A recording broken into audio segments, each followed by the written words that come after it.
Come join me for a fun new idea on how to create a colorful but subtle memory keeping layout using the new Bouquet of Poppies set. See you in a bit.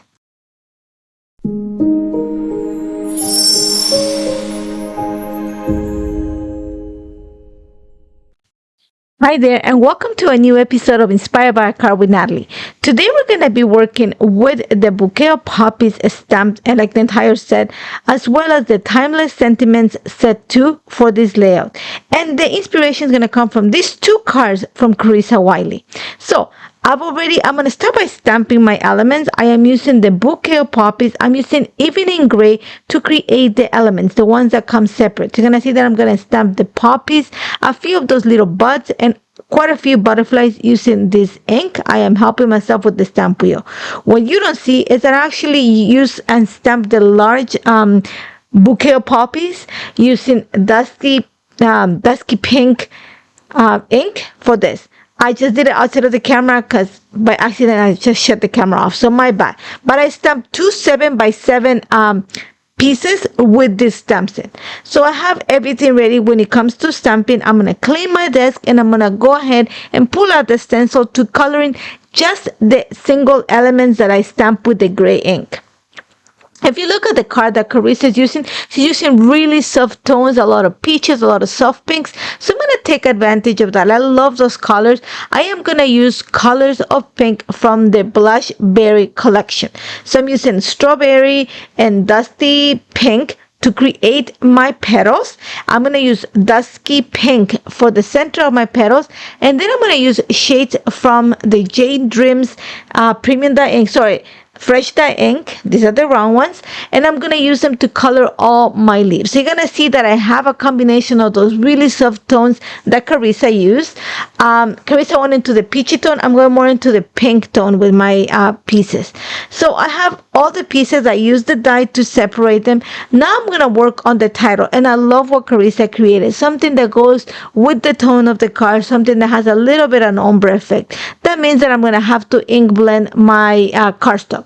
So I'm going to bring the same tones. I am using strawberry, dusty pink, and blush rose. These are all tones from the fresh dye inks. This is the Blushberry set. I am using one of my small ink blending brushes. I just have a piece of 4x7. I'm just going to see maybe 2/3 of the page. I am going to fill it with color. I'm starting with strawberry from the top to the bottom, then dusty pink in the middle, and at the bottom I'm going to go with blushy rose. And you're going to see that I'm just using my brush. Every so often I'm going to come in with the previous color just to kind of create that seamless transition from the light pink to the more darker pink. Once I have them, I'm actually gonna go ahead and cut two sentiments. I'm gonna cut the have a good day and the hi, and I'm gonna cut them from both the white part of the color and the color part of the cardstock, so I can see the transition of the colors. I have that on the side. I've also cut some white cardstock for my offsides and also some vellum, just because I want to have some choices when it comes to creating my title. Now that I have all that, it's time to start actually setting up this layout. So I'm going to start by trimming one of my backgrounds, the one that I created with the large bouquet and dusty pink. I'm going to trim it to around 6.5 by 7 inches.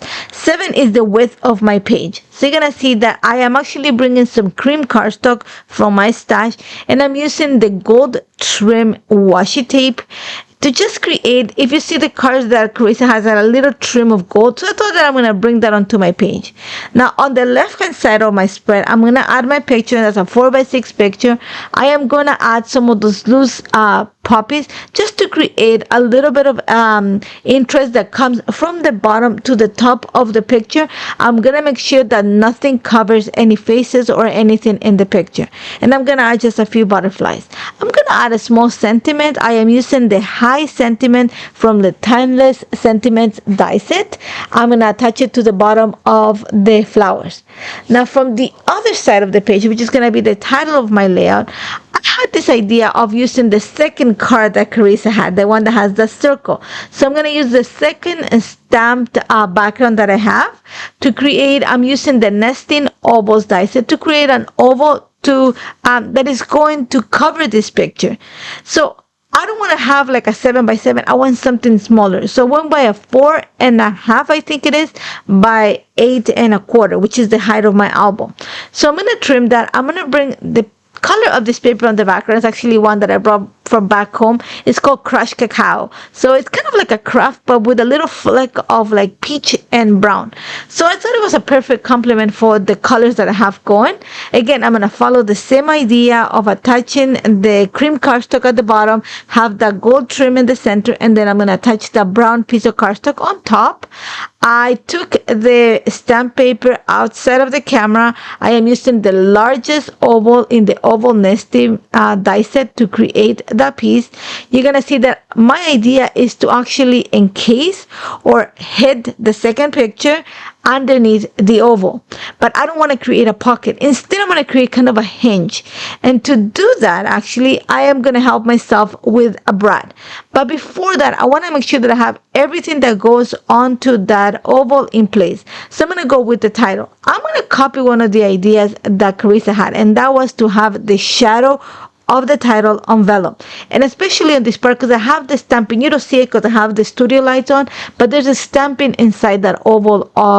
So I'm gonna glue one of my titles. I'm gonna go with the lightest color of this paper that I ink blend. I have the sentiment that says "Have a good day," which describes this day perfectly, and I'm gonna glue it to the center of that oval.